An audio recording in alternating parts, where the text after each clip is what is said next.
Hey everyone, Gill Gross here, and it is time for another Mailbag, where I answer your questions, hot takes, observations, and ultimately your comments about tennis or anything else. I posted in the YouTube community tab. You left your comments there. You left your comments in my Discord server. Link to that is in the description.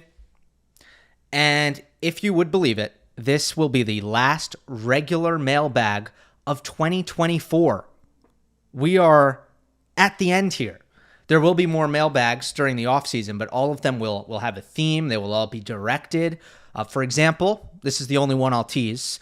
Every offseason, I've done a no tennis questions mailbag. Your chance to kind of ask me about anything else you want to know. So those are always fun. That's coming up. Monday Match Analysis Awards are coming up. Davis Cup analysis is coming up, which is our last real tennis of the year. And then, we will be in the midst of our very, very short offseason. I have some ideas. I usually go into every offseason with way more ideas than what I'm actually able to get done. It is certainly, obviously, a time to reset on a personal level, of course. But anyway, we'll see what we can get done. As for this week, there is immense loss in the air. There is a lot of sadness with the official retirement of Rafael Nadal. It hits you like a ton of bricks. It doesn't matter, how slow the burn is. And man, I mean, the burn was pretty slow in the last couple of years for Nadal.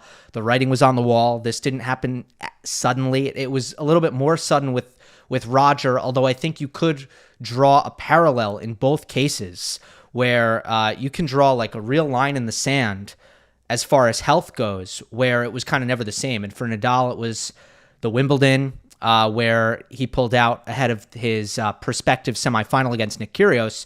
And for Federer, it was when he made the Australian Open semifinal, lost to Djokovic, and ended up going out with the knee injury after that. So for both guys, it wasn't that slow decline that sometimes we'll see players undergo. It was more so a moment in time where the health fell off a cliff. And that's what happened here. But Nadal says goodbye at Davis Cup. And there were some parts of it that felt really great. I mean, it was awesome that it was in Spain. There's some parts of it that felt somewhat regrettable. I mean, I wish there were more people there. I wish that it was on a grander stage in a bigger spotlight. But I don't think these are things that Rafa cares all that much about. He's never been one to really bask in the celebrity side of it necessarily. And like, I don't know, it's almost hard to put it into words, but I don't think he minds that it was not this massive bit of fanfare. I mean, like, compare it to the Serena farewell at the US Open. There's no comparison, right?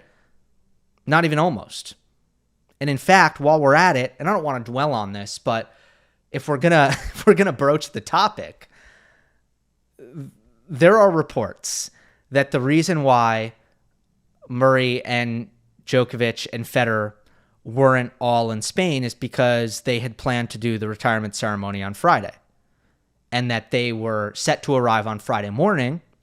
And had Spain defeated the Netherlands and advanced to the semifinal, then you would have had more of the legends and the greats and Rafa's rivals throughout his career bear witness to the retirement ceremony, which would have been nice. We got it with Andy. We got it with Roger, of course, at Laver Cup.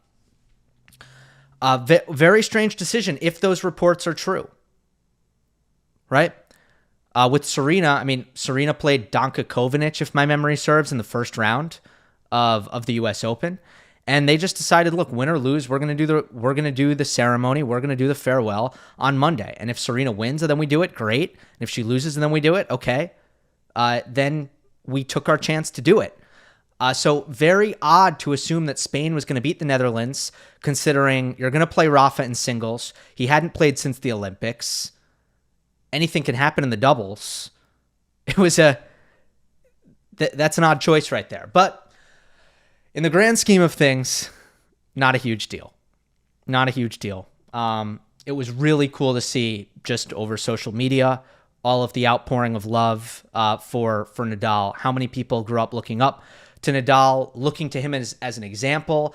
And I think that's probably one of the best parts if not the best part of his legacy. He said he wants to be known as a nice guy from Mallorca, a kid with a great family who followed his dreams, paraphrasing there.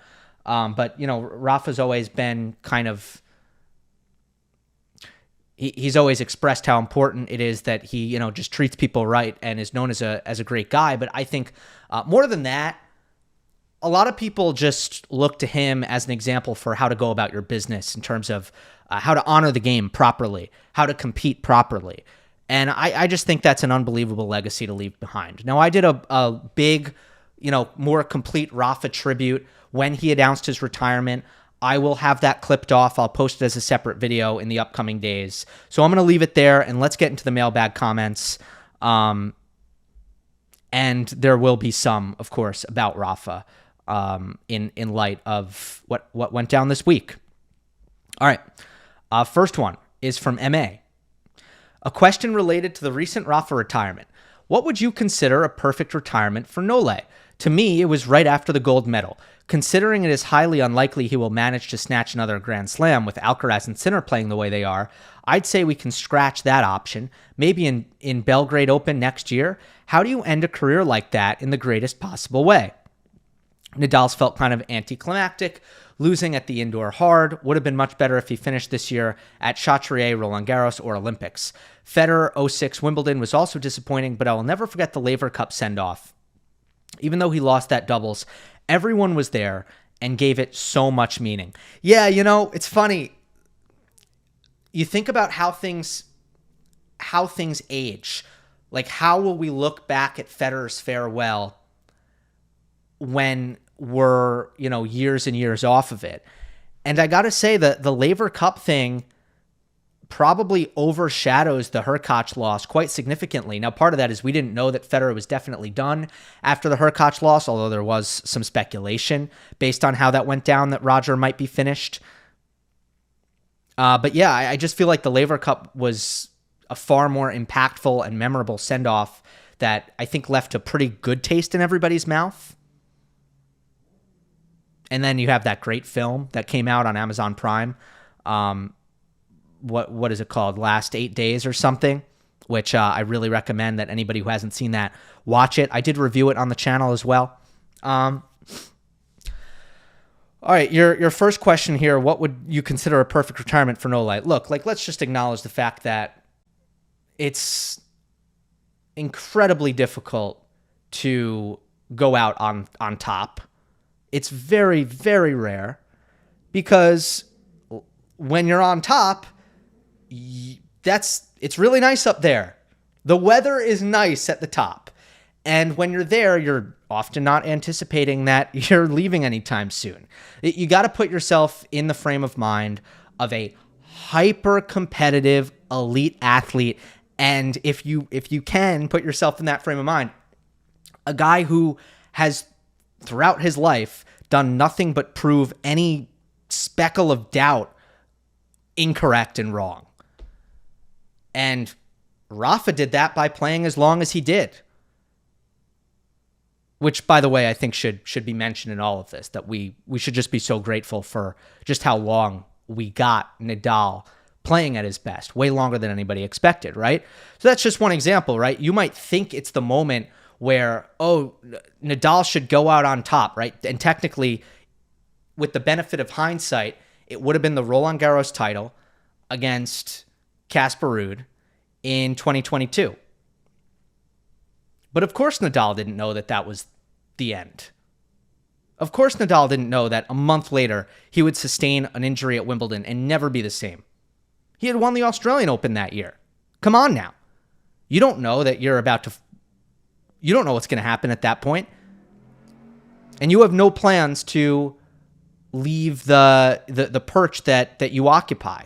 And I know that for Djokovic, it was a year of inconsistency. It was a year in which, outside of the Olympic gold medal, there weren't any other titles. And in some ways, that may be an ominous sign for him. In some ways, that may be discouraging for him. But I think he'll go into 2025 with some belief here. And if you ask me what the perfect retirement is for Nole, my answer is, you alluded to it,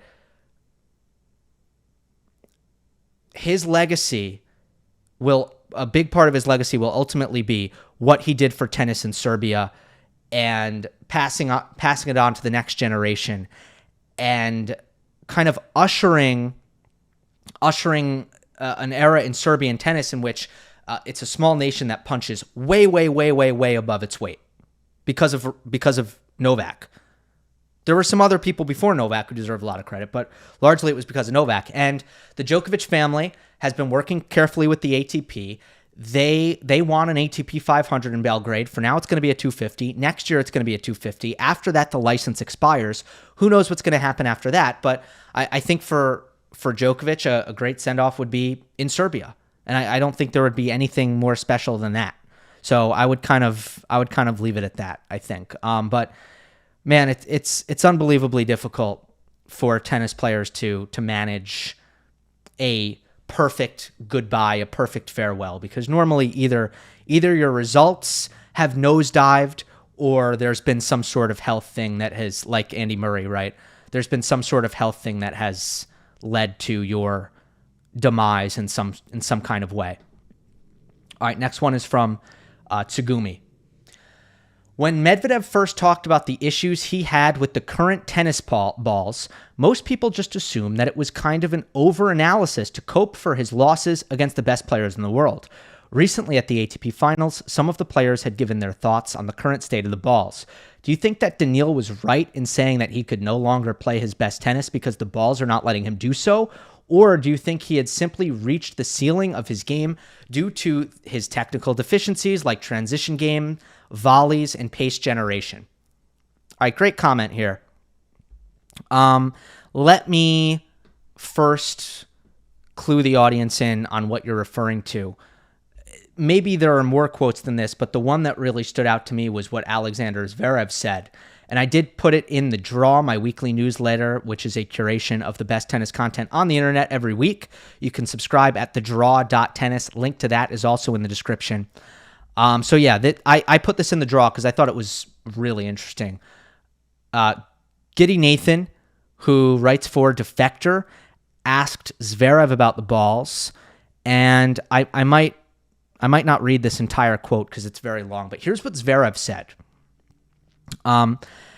Yeah, the ball is a big subject. Actually, because I'm on the Players Council, the ball was a very interesting subject to me as well, and I kind of went into search mode a little bit. I asked companies, and I asked about the production of the tennis balls. Since COVID, all the companies, it's not only one company, so Dunlop was always the best ball, kind of, but they've gotten a lot worse. I always loved the Penn balls. They've gotten a lot slower. The reason being because COVID, the companies tried to cut costs, and they're using a different rubber material now. They're using a different material for the tennis balls, which makes the tennis balls between 30% and 60% slower on average compared to what it was before COVID. I just generally think, in general, it's not only one company, but in general, the balls got a lot worse and a lot slower. They're not as consistent anymore. They don't last as long anymore. All right, I'm gonna cut it off there. He talks about elbow issues. He compared the tennis ball to a shuttlecock, like in badminton, like that they fly very fast through the air for the first 2 or 3 meters and then they just slow down. All right. Yeah, it's damning, right? I mean, at the end of the day, I've wondered, like throughout tennis history, the brand of the ball week to week to week has changed. And I don't think the players ever liked it, but there was a clear and sudden uptick in how vocal the players were complaining about it recently and post-COVID. So for Zverev to say, like, yeah, I've talked to these manufacturers and I have it confirmed or like on good record that they have been doing cost cutting, which has hurt the quality of the balls, you really start to put 2 and 2 together. It's like, well, maybe the players are complaining more since COVID because the balls got shittier since COVID. So on one hand, the tour, I know the Players Council is focused on this. I know the ATP is focused on this. We can talk about how influential or not influential the PTPA is, but I know that they're focused on this. So I think enough stakeholders want it that we're going to get some change very soon. I'm pretty confident of that. They got to figure it out. But as for Medvedev specifically, I'm not just, I do think there's some truth to the idea that there's some coping for Daniil. And again, it's not one or the other. It's not binary. So it's not like what Daniil's saying is invalid, but I also don't think it fully makes sense, because if you asked me in 2019 or 2020, right? Or 2021, like if you were to ask me, where does Medvedev struggle? One of the things I would have said was, yeah, he doesn't generate all that well and he struggles to finish. So here you have Daniil a few years later saying, this year I can't finish. This year all I can do is play long rallies because the ball is too slow. And the only players who can get the ball through the court are Alcaraz and Sinner, and only the most powerful players have a chance to play offensive. And the rest of us just have to grind. That's basically what Daniil has been saying. And I hear him, and this COVID thing is very, very interesting. At the same time, it's not new for him. It's just not. So he loses some of his credibility because there's always been an issue where his forehand doesn't really penetrate through the court all that easily. He struggles to hit through guys.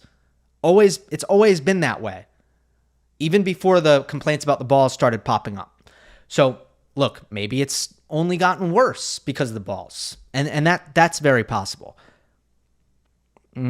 Also, tennis players, they're individuals. They are in some ways selfish creatures by nature.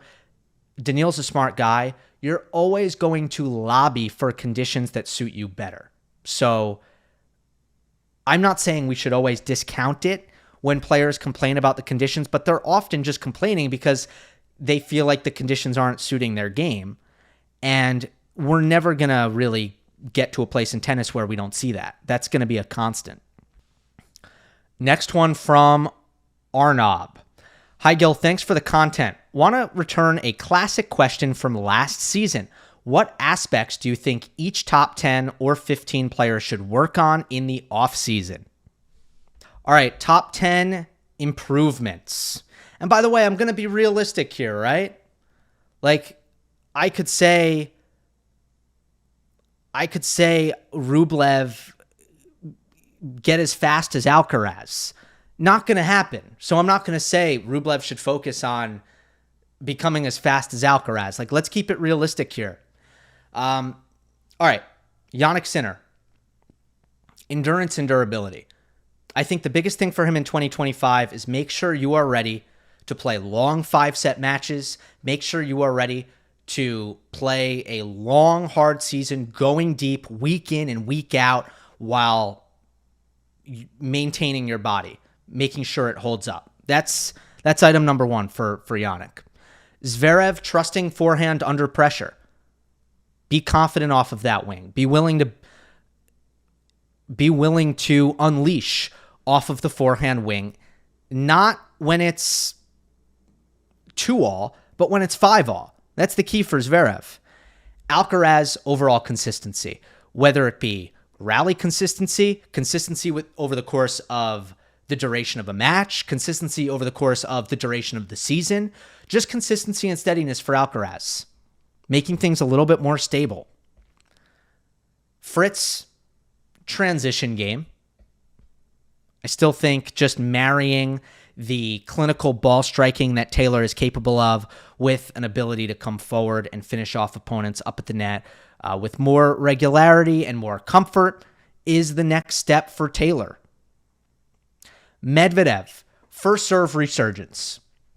Daniil averaged, I believe, 118 miles per hour on his first serve in 2024. I think that needs to go up 4 or 5 miles per hour if he wants to rejoin the very top of the game, which is a big jump, but I think it's got to happen for Daniil. For Ruud, staying offensive, there were times this year where I thought he did a good job of that. There were times where I thought he did a pretty bad job of that, but he needs to, I think everything he does in his game right now, from the serve to the backhand to the return strategy. Everything really needs to be focused on not relying too much on the D, because that's when Casper can get in trouble. Djokovic, movement and motivation. Motivation is self-explanatory. I think that's been, well-traversed ground. But the movement, I feel like it dipped from 2023 to 2024. And because of the knee injury, it's hard to know how much of that was because of the knee, how much of that was happening regardless of the meniscus issue that he had. But I do think he doesn't need to move like it's 2015, and he's not going to move like it's 2015. But if he can just get back to, I think, like a 2023 level of movement, that's going to be important for Novak. For Rublev, I'll say composure. And it kind of pains me to say this because I've never been somebody who's claimed that Rublev is getting too angry on the court, and that's why he's number 6 in the world and not number 3 in the world. Like, no, there are a lot of technical limitations in his game that I think can hold him back, that I think maybe are like more important. But I got to say, this year, because of the ups and downs, and they were extreme peaks and valleys, and because of how I think uncomfortable and almost like damaging the psychological aspect was for Andre. I mean, that's the main thing. Earnestly, that's the main thing I want to see him get better with, is just the calmness and the composure and the controlling the emotions. De Minaur, first serve percentage. I think he had one of the worst first serve percentages of any player on tour this year. So he beefed up the first serve speeds this year. He did a good job of doing that. But if he can find a way to marry that with some accuracy, that'll be kind of the next step for Demon. Dimitrov, that's an interesting one.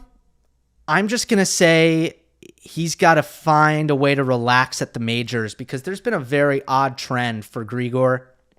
Look, first of all, I think he's just played a lot of his best tennis the last 2 years, and he's getting up there. So really it's about maintaining in a lot of ways and trying to put it together at the right time. Unfortunately, he has not saved his best performances for the majors. There have been some very, very nervy performances, like the loss against Nuno Borges at the Australian Open, just for an example. And then there have been a lot of injuries at majors where it feels like Dimitrov's been really healthy the last 2 years. Then every time he gets hurt, it just happens to be at a slam. And I know you have the best of five aspect there that could explain it. But at the end of the day, like, something is weird about that. And I can't say it with any certainty, but I have a suspicion that he comes into these slams with an elevated amount of anxiety, and that puts his body at more risk. This episode is brought to you by Melon. Look, people who've played tennis with me over the years will tell you, I've never been a hat guy. And that's because I felt the hat industry has a problem, which is that you wear a hat for a couple of weeks, you sweat in it, it starts smelling bad, you try to wash it, it loses its shape, it falls apart, and it's a mess. That has been my experience with every single hat until I discovered Melon, because these hats are designed to be the most premium and durable in the world. If you need a hat that's going to keep up with you, no matter what you do, that's Melon. These hats are engineered with antimicrobial properties, not to use a big word on you, but that is why when you sweat in them, it doesn't stain and it doesn't smell. And if you ultimately need to wash these hats, it's not going to lose its shape and it's going to come back looking brand new. This is the Hydro hat, my Melon hat of choice. It's been tested in lakes, oceans, and pools. It's built for the water. It's not going to fall apart in these situations. The style part is also really important. Everybody's got a different taste in hats. Melon understands that, so the selection is huge. There are tons of shapes and colors and styles, and there's even a fit finder on the website, so if you're not sure, like, what hat is right for me, what size is right for me, the site can break down exactly which hat might suit you best to kind of give you a help in that direction. If you're looking for a hat that you can sweat in, that you can play tennis in, that you can do whatever you want in, and it's still going to last you 5 times longer than any other hat, look no further. Go to melon.com. That is MELIN.com, and put it to the test yourself. Another one from a member. This is from Lindsay. It's an icky topic, and you might have spoken about it already, but would love your insight into the Wertheim situation to the extent that you can talk about it as a Tennis Channel contractor. I'd be especially interested in how you approach mics that may or may not be hot and how you monitor what you say as a public figure. Thoughtless comments can be so damaging, but so easy to let slip in day-to-day life. I can only imagine broadcasting to millions. Thanks, Gill, for your great work as always. I appreciate the sensitivity that you approach this comment with. It is an icky topic just in the sense that it makes me incredibly sad. I mean, what happened makes me incredibly sad. The victim here is obviously Barbora Krejcikova. There's no two ways about it, right? What she was subjected to as a result of this mistake, she doesn't deserve. Nobody deserves that. Must have felt terrible for her. And that's the main tragedy here. Make no mistake about it. On the Jon side of the equation, as somebody who has an immense amount of respect for him and his body of work, he's someone who I think has built up so much goodwill in the sport. He's someone who I think does a lot of things in the sport that I consider trailblazing and irreplaceable. I think he's been really valuable to the game in so many ways, and I have so much appreciation and admiration for how he's covered it. And when somebody who you respect that much makes a mistake like that, you obviously hope that they recover from that mistake. You hope that they're not defined by that mistake. And that's kind of where I stand on the situation. But I'm going to leave it at that, other than the question that you asked me, which is how do I approach microphones? And honestly, I have some source amnesia here, but I was taught at some point, and it might have been at the University of Miami where it was actually the first journalism course I ever took. Over the summer, I was still in high school, but I went to the University of Miami and I took a college-level introductory course on broadcast journalism. I didn't end up using the credits when I went to Syracuse because I didn't want to miss out on the opportunity of taking the class, the introductory class that everybody takes at Syracuse. But it was still an incredible experience. And I think it was there where one of the professors said, regardless of if you're in commercial break or where it is, you treat the microphone as a incredibly dangerous thing. You treat it as always hot. And you don't say anything into a microphone that you wouldn't want to come over the air. And we've seen just in the last 10 years, like off the top of my head, I can give you maybe 3 examples of broadcasters getting in massive trouble because of something they said thinking they were off the air that unfortunately got out to people.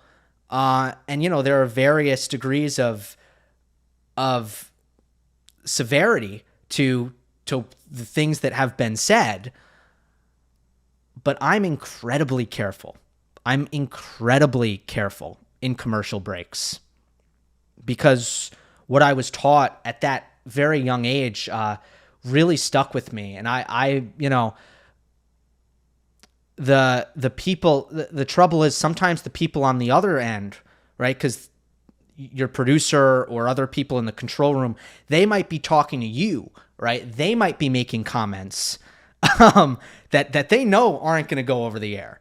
Like that's never going to go over the air, what the producer says. The wiring isn't situated like that. And sometimes you are being bantered too, maybe about topics that you wouldn't want to accidentally come over the air. And it does take some discipline. It takes, I'd say, a lot of discipline to sometimes resist the urge of, joking back or playing along with whatever is being discussed. Look, we all consider our audience when we're speaking in life. No matter if you work in television or if you don't. You are going to always be aware of who you're speaking to when you are speaking. And the way you talk is always going to be different based on who you think is listening. And unfortunately, as broadcasters, that is one of the main hazards is just to be really careful and really mindful. So, it's a reminder for me, certainly, to continue to be careful. It's a reminder, hopefully, for any young broadcasters out there. Yeah. Careful what you say off the air. All right. Next one is from Tennis History and Results DB. Gill, in your opinion, what is better, Olympic gold or year-ending championship? The question is two-sided. One, for the majority of players, at face value, which one is a better career highlight if they do not have a slam? Let's compare Mark Rosset and Nick Massou against David Nalbandian and Nikolai Davydenko. Two, for the greats who have won almost all there is to win, which is a bigger missing piece of a puzzle? Compare Nadal, no year-end championship, with Federer, no gold. Although Fed did get a gold in doubles, which most of the time we wouldn't care, right? But in the Olympics, because the gold itself is such a coveted piece of hardware, because it almost has this different vibe for any other trophy, I think Olympic gold in doubles means more than a slam in doubles, right? I think so, which is crazy. So, all right, this is a good question. And here's my main thing. The year-end championships says much more about you as a player. If you can qualify by finishing in the top 8, or maybe in some cases finishing around the top 8 and getting some injury luck where you're able to slide in at the number 9 or number 10 spot. So you've put in the body of work as far as the entire season is concerned to finish at a good year-end ranking. And then you go up against the top players in the world and you come out on the other end of that competition as the champion. That says a ton about who you are and how good you are as a player. You're never going to see somebody fluke a year-end championship. You're just not going to see it. And that's not the case for the Olympics. You are going to see some left field oddball results. You're going to see some Monica Puig. You're going to see some Nico Massou and some Mark Rosset. Even like silver medalists. Well, I don't know. Like silver medalist Pablo Carreño Busta would probably never be a year-end championships runner-up, right? He probably would never make an ATP Finals runner-up. So I think clearly it says more about you as a player if you win the year-end championships. However, as far as personal glory is concerned, the Olympics just occupy this very special place. I said it in the lead up to the Olympics. If you're at a bar in the middle of nowhere and you tell somebody that you won Indian Wells, or you tell somebody that you won the ATP Finals, there might be one or two people at the pub who know what you're talking about, and the rest don't have a clue. But when you say I am an Olympic gold medalist, it carries an enormous weight. No matter where you are in the world, no matter what circle you're interacting with. And I think the meaning of that can be felt, and the meaning of representing your country can be felt. If you are a Monica Puig, if you are a Nicolas Massou, like, you are forever a legend in your country. So it does have this very special amount of clout. And Novak, for example, as just somebody who takes so much pride in representing Serbia, there is no replacing the Olympics and what that means. Now, one thing I'll say about the resume thing with Nadal. Let's take it for what it is, right? Rafa was outmatched against Djokovic and Federer on a fast indoor hard court. He wasn't able to hang with them on a fast indoor hard court. So, that's what him having no year-end championship title, that's what it is, and that's what it means. Nothing more, nothing less. The Olympics, it's once every 4 years, but you get it in different conditions. Just recently, we've had a clay, we've had a grass, we've had some hard courts. So in that sense, it's more like It's more even as far as surfaces, but there's less opportunities to win it. Year-end championship has just been held on these speedy indoor hard courts, really, since it moved to the O2. Turin slowed down just a hair this year. From Jankin Shank, crazy username. I don't know what it means. Do you think we will ever see a player monopolize a specific slam, and frankly surface generally, the way Nadal did? To me, all the big three have done things that are basically going to be insanely hard to repeat. But to me, that one seems impossible to replicate. If you think it's doable, which surface do you think it's likeliest for that dominance to take place? Also, I guess as a bonus question, can you think of anything else in sports like Nadal at RG? Off the top of my head, just to your last question, no. I can't. Especially because the way surfaces and conditions are with tennis is pretty unique to tennis. I can't think of a lot of parallels there. In golf, you get a lot of like moving around and playing different courses every year. And I don't think we haven't seen anybody like dominate the Masters, which is on the same course every year, to the extent that Nadal has dominated at Roland Garros. F1, you have like drivers returning to the same track year after year after year. Is there anybody who just is unbeatable on like one track? I wouldn't actually know, right? Like, did Michael Schumacher have one that like he just never lost at? I don't know. But off the top of my head, I can't think of a parallel. Anyway, I also believe that Nadal's 14 is probably the most unbreakable out of all of the big three records. And keep in mind that I have kind of gone against the grain on this, and longtime viewers and listeners will know how I feel about the slam tallies and how obviously Federer, Nadal, and Djokovic, they all blew past Pete Sampras. And for that reason, it's kind of been widely accepted or understood that the greatest three men's tennis players of all time just happen to occupy the same era. You can throw Serena in there, who also got the open era record, and you can say like, oh wow, the best four tennis players all occupied the same era. And I don't think it's that simple. I think as one of a kind and as legendary and great as each one of the big three were, I look at things that happened in the game that made it easier for them to run up the count. And those two main things are athlete longevity, which we've seen across sports.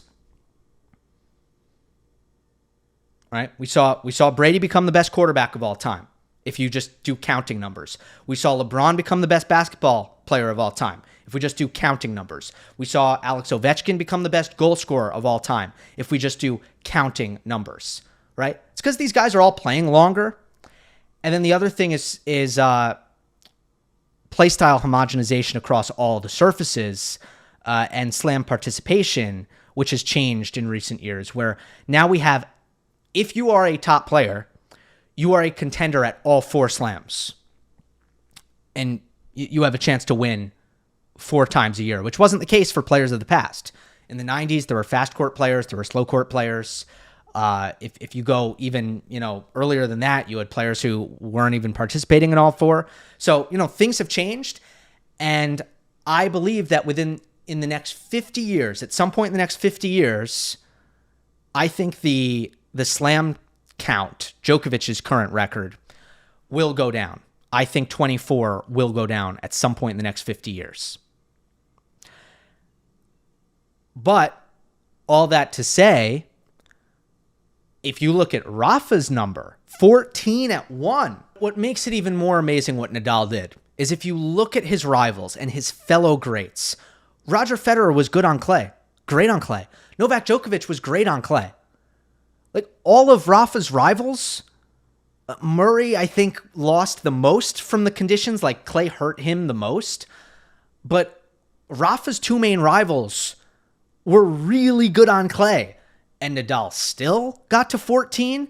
Like that is the most absurd thing about it. So if you look at where we're at right now, let's say you consider Carlos Alcaraz the alpha on clay. It's the same thing. We are in a new era in tennis where you're going to get the best players in the world competing on all four. So that means if you're going to consider Alcaraz the alpha, let's look at it. Who are his main rivals? Jannik Sinner is going to compete with Alcaraz on clay and expect to contend. Alexander Zverev is going to compete with Alcaraz on clay and expect to contend. A healthy Novak Djokovic is going to compete with Alcaraz on clay and expect to contend. You have a little bit of a drop-off with Medvedev specifically because he does happen to struggle with the clay, so it's similar like an Andy Murray situation.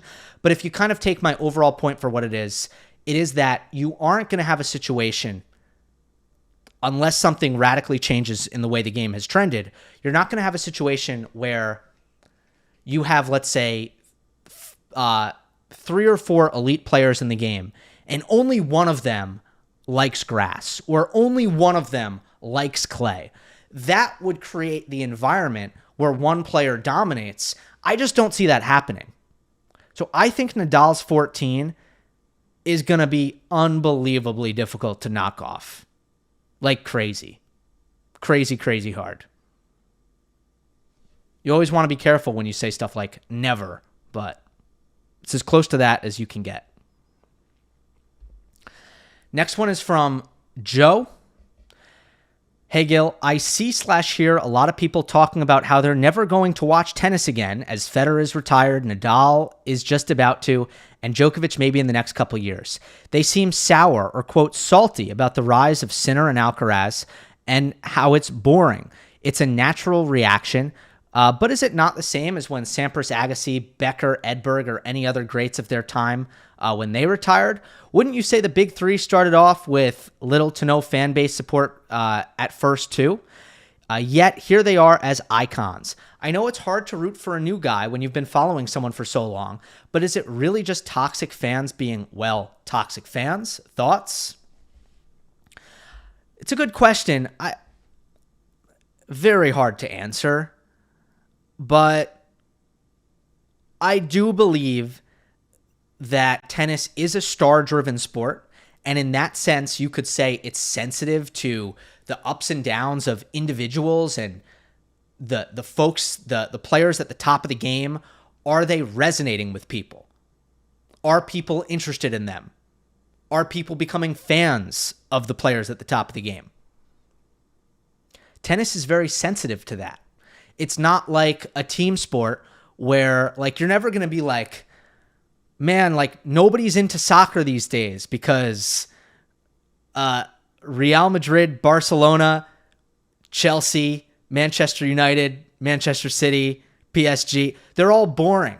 So, yeah, soccer is not fun right now, right? You're not really going to get that. But in an individual sport, it's star-driven. There's going to be that volatility. But while there is that volatility, I also believe that this stuff is cyclical.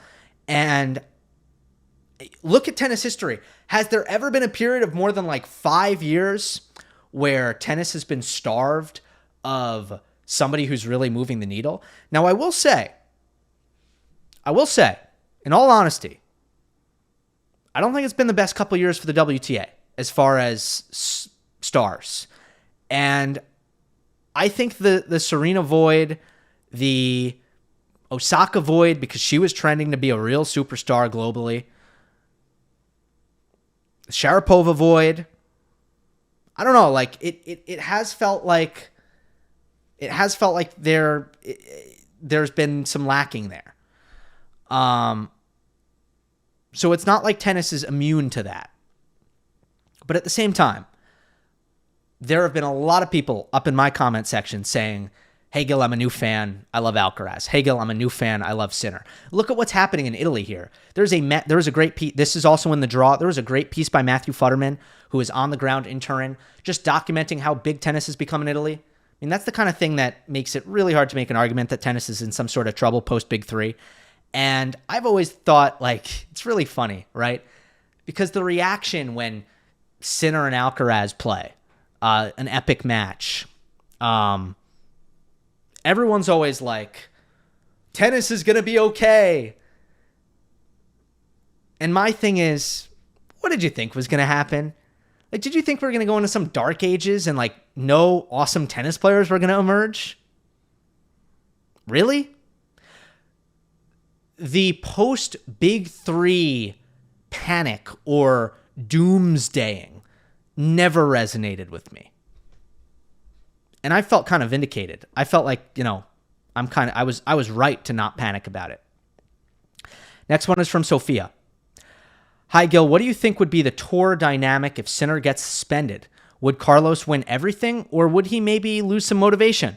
Could a very inspired Nole benefit from not having Sinner around? I personally think Carlos needs Jannik and Jannik needs Carlos. Just curious to hear what you think would happen.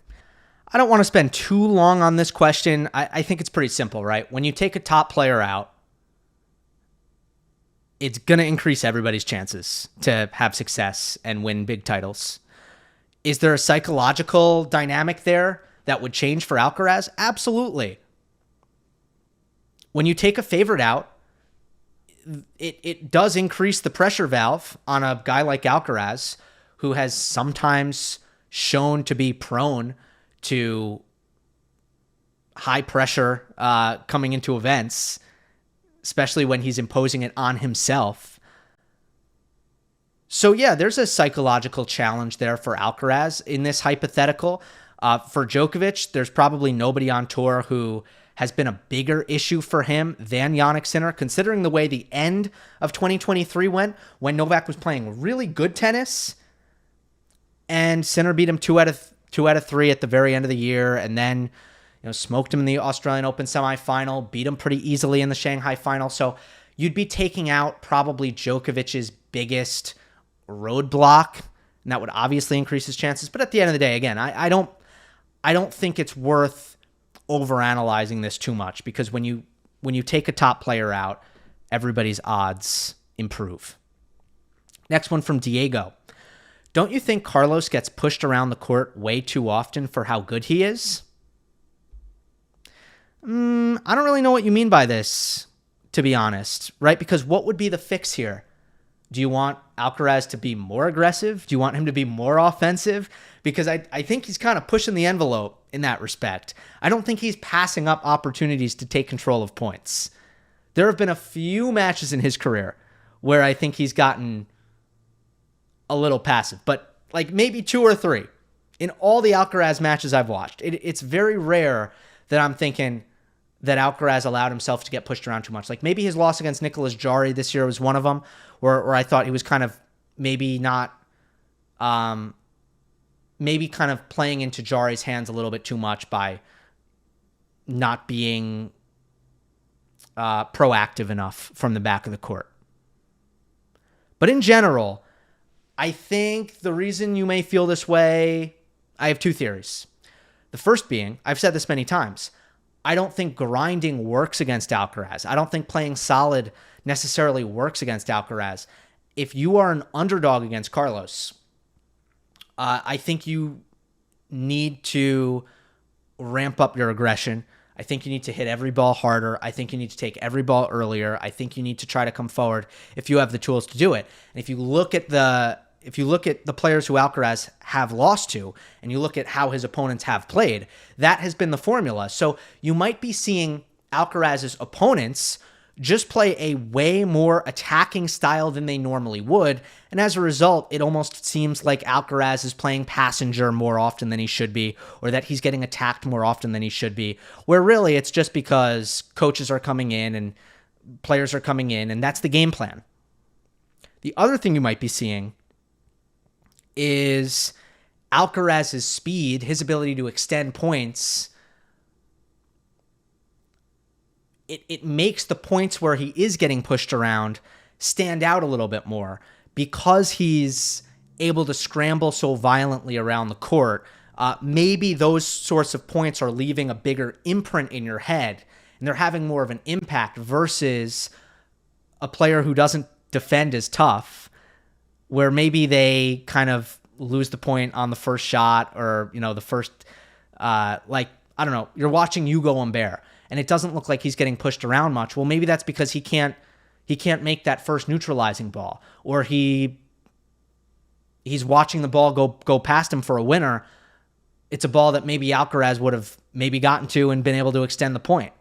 So it looks like Humbert's not getting pushed around. That's just because he lost the point quicker and Alcaraz was able to stay in it. I don't know. Those are my theories. This next one is from V Raptor. It's very long. I'm gonna shorten it for clarity, just because it's going to take a long time to read through this comment. But here's what it says. Hey, Gill, I've been thinking a lot about the similarities between Alcaraz and Denis Shapovalov lately. Both are, of course, very different players who have had almost inverse career trajectories, but in some ways they share the same fundamental nature in their playing styles, which amounts to some of the same shortcomings. What do you make of this comparison, and do you think Shapo can bounce back by emulating the tactics / approach / mindset Alcaraz took throughout his earlier development? If you want to read the rest of the comment, it is a very thoughtful one, I will say. Then you can pause the video there. But look, the difference is you look at Alcaraz, and yes, there are parts of his game that can, I don't know, be destructive, but, and it's not as if there aren't weaknesses, but there aren't holes. Like, Alcaraz is a far more complete player than Denis Shapovalov. Let me start here. Let me actually start here.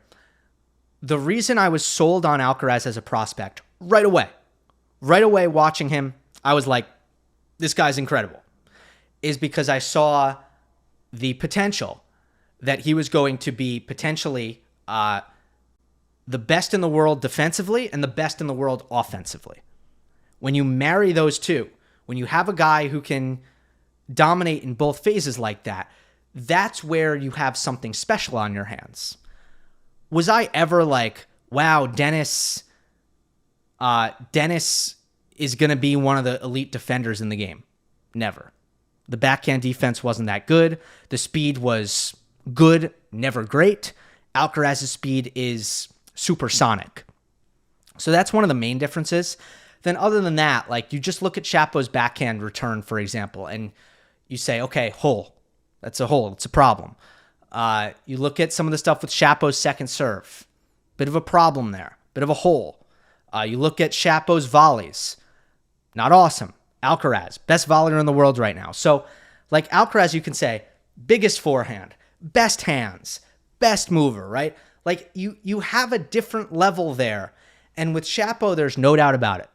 The shot making off the ground, as explosive as it gets. The first serve for his height, unbelievably explosive. But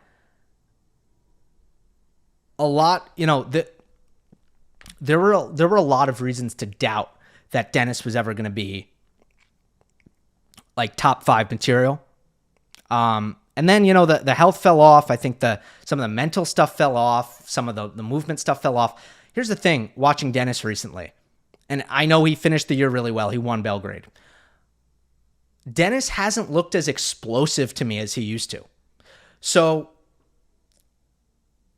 this goes back to what I was saying with Tsitsipas, where when a guy struggles, you start to look at their weaknesses and you start to blame those weaknesses for why they're struggling. And usually it's not the case. Usually it's their strengths. Shapo's a perfect example for this, right? Dennis's shot selection was always bad. Dennis's balance and footwork was always suspect. Dennis's consistency was never awesome. Even when he was 10 in the world.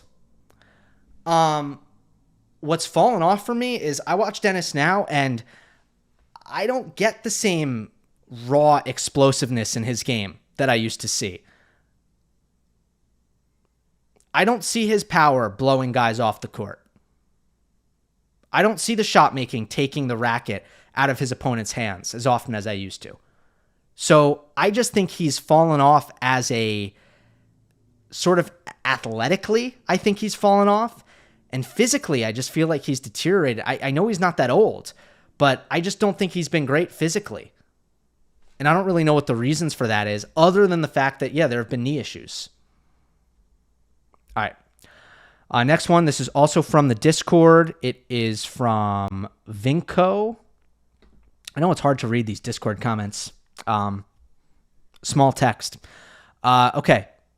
Can you give examples about the on-court coaching that's so dramatic for some players like Fritz to really hate it? whenever I've had the chance to listen to JCF talking to Alcaraz, the most publicized coach-player duo, it's always something about encouragement. Vamos, be loose, focus, go for it now on a break point. Very rarely I hear some concrete tactical advice, like move backwards or some such. Am I missing a lot in the stream of the matches? And JCF actually gives tons of tactical advice during the match? Or maybe just that those couple of tactical advices on a single match have a huge impact? Or maybe just the encouragement alone is a huge factor. Thoughts? I think it's a mixed bag, you know? First of all, I think the way these matches are produced, we are not getting a ton of the coach player. I think it really does depend, though, on the individual coach and the individual player, because there are some boxes that they don't seem to do much tactically, right? They don't seem to say much tactically, which is a very reasonable approach. But I have certainly seen Juan Carlos Ferrero basically tell Alcaraz where to stand on return. Let's move back. Let's move up. I think I've seen him, say like play with some more shape. I think I've seen him, tell Alcaraz work the point, which means let's dial back a little bit and play safer. I've seen a lot of coaches say, sometimes the player will go to the coach and they'll ask, which serve should I cover? And then normally you have the coach maybe looking to the iPad and saying, well, they've been going here. So that's one thing that I see. I remember one moment I was at the U.S. Open and Francis Tiafoe was on the opposite baseline of David Witt, his coach. He was playing, I think it was in the Dimitrov match. Grigor was kind of crowding the baseline on return, and David Witt just gave him a point at the chest. He pointed right at his chest. And we said, all right, body serve it is, huh? And bang, hits the body serve, wins the point. And on the next couple points, like a couple points later, David did it again, pointed at the chest, body serve, bang. So that's an example of your coach is on the other side of the net. Actually, he's telling Francis where to serve. So I can buy the idea that it's not as if you have this intensive coaching happening all the time. It's not really where things have gone, but you do see it. Like if you look for it, you're going to find examples of coaches giving some real legitimate tactical advice to their players. So I don't think a player like Fritz is complaining about nothing here. Next one from Julius. Hello, Gill. Would you say being skillful at skiing is the sport that complements tennis the most? I know that Sinner and Djokovic are very good at skiing. Sinner, I think, could have even gone pro. When seeing their movement, it is evident that their change of direction movement is second to none. I think this skill could very much be related or emphasized by their ability to ski. I would love to hear your opinions about it. A second sport that comes to mind is handball. Kazoo would be an excellent example of how movements of one sport, throwing a ball, can translate to other sports like serving and tennis. Can you think of other sports that would help you at tennis? Yeah, it's just crazy, the whole skiing parallel with Djokovic and Sinner, and they're literally the two best hard-court sliders of all time so far. It's going to become more and more common. We're going to see it more and more. But, great balance, flexible ankles. It's hard not to see that. It's also a tiny sample size, right? We're looking at examples of two players. Tennis is first and foremost a lower body sport. I believe that. So I think soccer is great cross training just to get the footwork on point. Boxing, I feel like, is really good cross training. Again, you sort of have that, you have the bouncy feet, you have the rotation of the hips, you have the timing aspect, the coordination with your hands.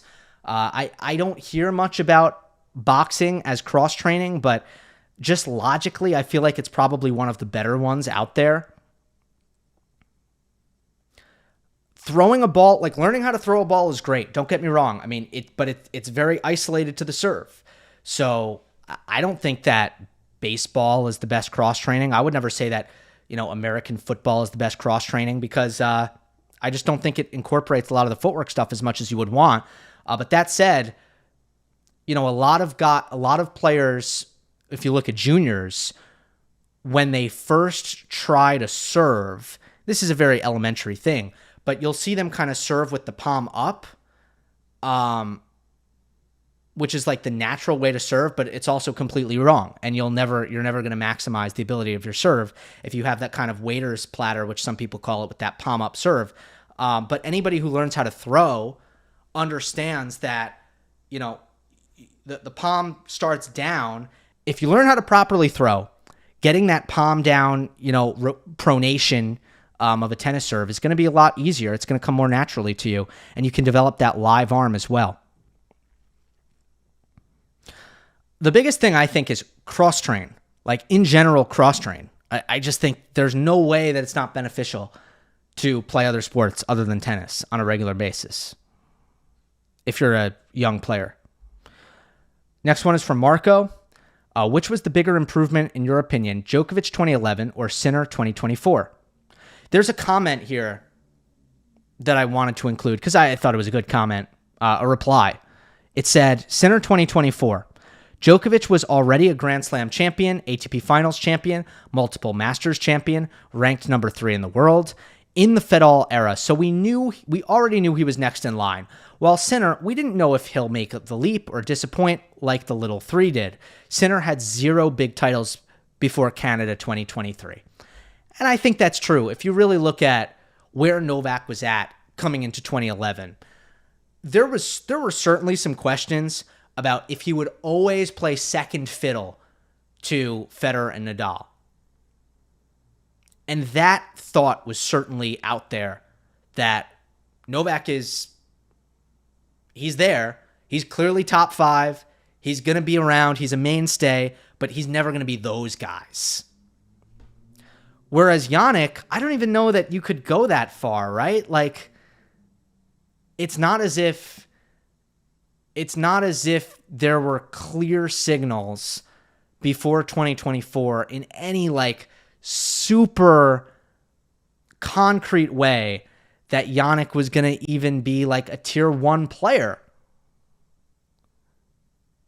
Now, I know he was a world beater last fall, but we know what can happen with these indoor hardcourt seasons, right? Like Rune went on a tear at the end of 2022 on the indoor hardcourt. Like Khachanov was on a tear in 2018 on the indoor hardcourt. Dimitrov in 2017. You don't always know that time of year when a player explodes. There's never that guarantee that it's for real. So there was still that question for Sinner coming into 2024. And the dramatic improvement. And for Djokovic, it was really dramatic.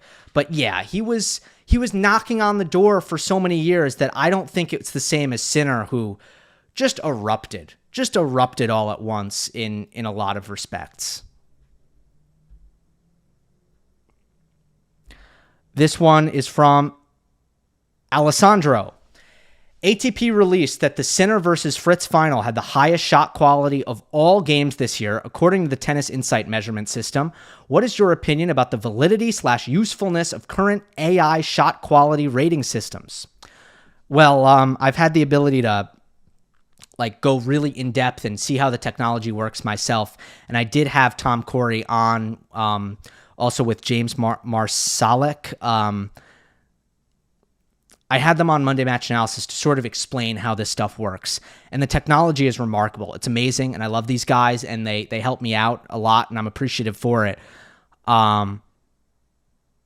It's good stuff. They're tracking a lot. They are tracking every single shot over the course of a rally. So you're not just hyper fixated on how rallies end, right? And that's what winners and unforced errors are. Winners and unforced errors ignore everything that happened until the last shot. Shot quality doesn't do that, which is great. It has spin, it has speed, it has location, how close to the baseline, how close to the sideline. Did it set up an attacking ball? Did it force an error? Did it disrupt your opponent's contact point? Did it pull your opponent off the court? All of this stuff is taken into account. So in that respect, yeah, it's totally legit. That said, personally, I prefer looking at the individual ingredients that go into these numbers and kind of break those down. I prefer that over taking an amalgamation that spits out one simple number. Because to me, it doesn't tell me much, like what the quality is of what the performance quality and what the shot quality. It tells me a lot more, and this is the stuff that I try to present on Monday Match Analysis with the help of the team at Tennis Insights. I'm not a massive fan, although it's great for social media, I'm not a massive fan of the big overarching numbers that don't specifically point to what is happening on the court, personally.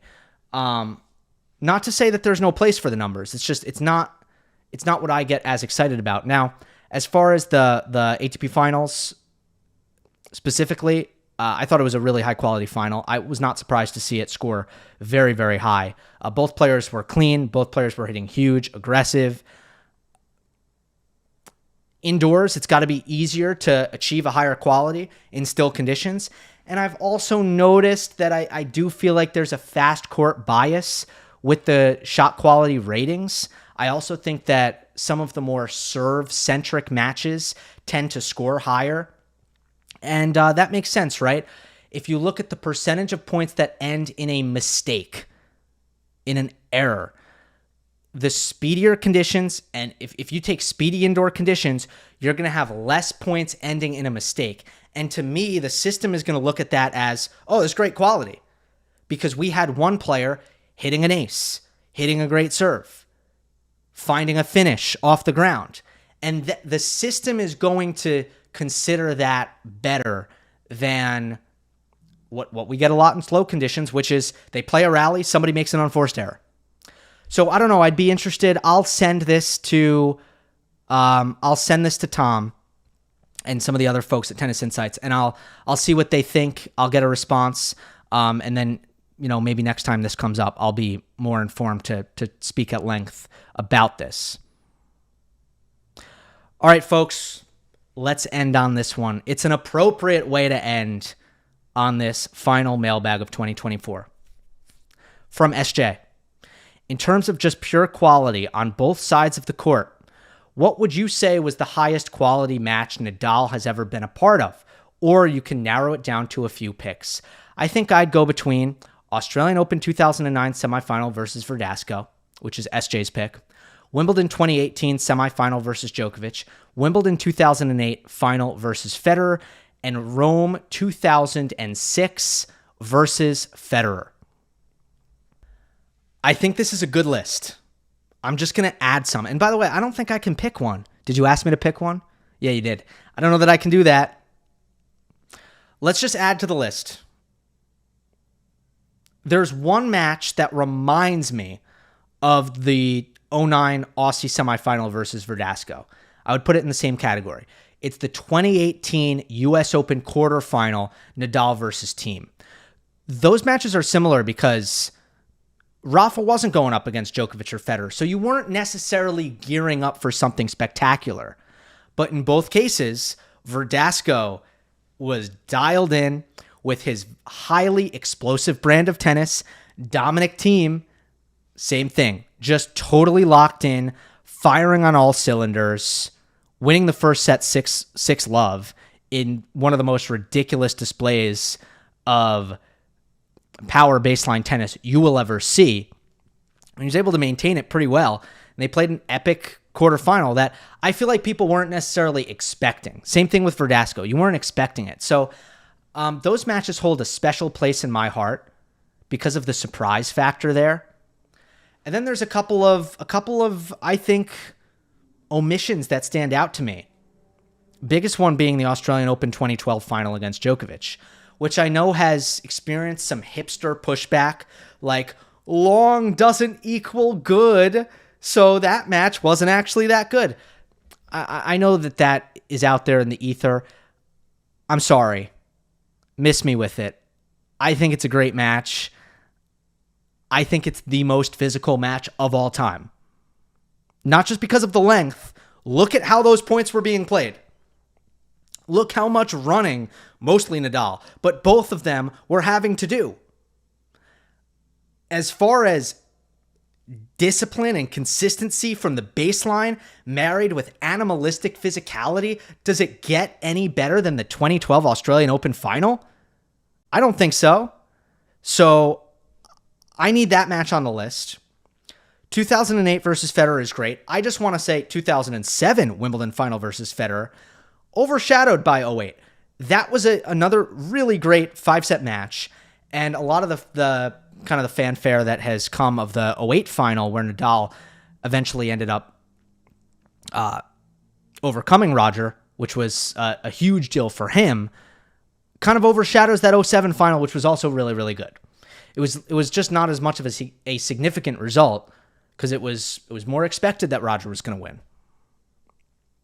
Anyway, one more. 2013. Roland Garros semifinal. Nadal, Djokovic. I also think that should be in there. And yeah, there might have been some patches of play in there where one of them wasn't at their best. But that was still Djokovic and Nadal on Chatrier, best Roland Garros match they ever played. Both of them, close to the peaks of their powers. Both of them were having good seasons.